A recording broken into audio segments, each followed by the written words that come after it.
Merci de nous suivre partout sur cette chaîne Gula Petelo TV. Si vous nous suivez pour la première fois, veuillez vous abonner et partager nos vidéos. Et encore, cliquez sur la cloche de notification pour recevoir nos vidéos à chaque fois que nous allons le réaliser.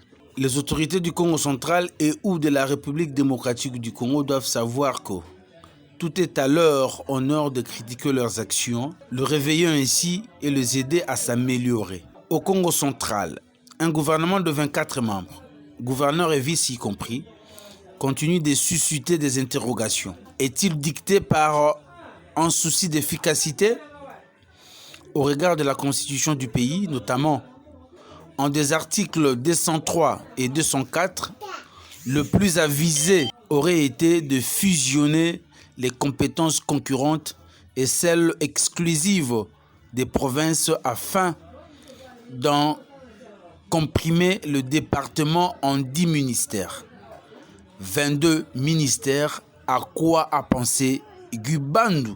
En son temps, Atoumatoubouan avait accordé un ministère au parti présidentiel, l'UDPS, avec un seul député autant qu'aujourd'hui. N'est-ce pas l'honorable Matoussila qui, par son combat, a été le véritable tombeur d'un Kulunki? En tant que président général, ce mérite ne revient-il pas à son parti Labako? En tant que parti pionnier de l'indépendance et véritable bataillon de père de l'indépendance de la République démocratique du Congo, par déférence Nzezalandu, Kassavubu, Nkanza et autres Bambuta, le gouverneur Guibandu n'aurait pas dû avoir la décence de faire figurer Labako dans ses gouvernements constitués la veille du jour de l'anniversaire de notre indépendance.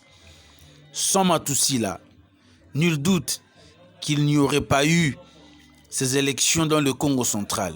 L'ingratitude est trop flagrante et on sait où elle a été enfantée. Par ailleurs, la mise en commun de départements, du budget et des finances en un seul ministère suscite maintes interrogations dans une province dont le plus grand besoin de transparence et d'orthodoxie dans les finances publiques. Cela voudrait dire que la trésorerie des finances publiques ainsi que leur affectation sont au pouvoir d'un seul homme et soumises à la sanction d'une seule signature chargée à la fois de la programmation, de la liquidation et du paiement. En clair, c'est un ministre délégué près le gouverneur et on sait ce que cela signifie. Une épine quant à la saine répartition des données à désagréger et vive la mafia.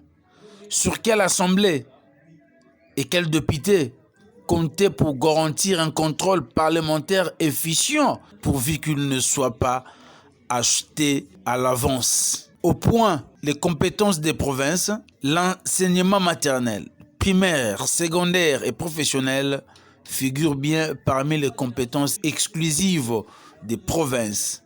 Pourtant, les autorités provinciales et locales restent toujours à faune pendant que les enseignements à distance n'ont jamais été dispensés alors que le parent avait payé 5 000 francs congolais par enfant pour cela. Là encore, la pure escroquerie s'est alignée sur le mode du RAM aux parents et élèves d'en exiger le remboursement.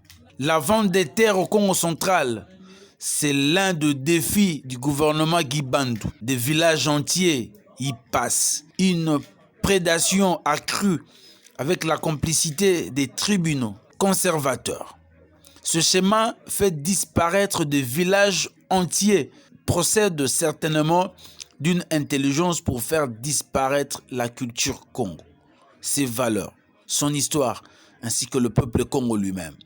L'achat de terres au Congo central ne s'apparente-t-il pas à une occupation par infiltration avec le risque d'y exporter les violences comme à l'est du pays? Sinon, pourquoi vouloir faire des Né-Congo des sans-terres Compte tenu de la longue liste des attentes face à la voracité du pouvoir central ainsi que de bonzes de Kinshasa, au regard de la mentalité attentiste de pouvoirs provinciaux et locaux, au regard de la mentalité attentiste de pouvoirs provinciaux et locaux, l'impatience des populations du Congo central risque de se muer en grogne fatale si l'on n'y prend pas garde. Merci de nous avoir suivis.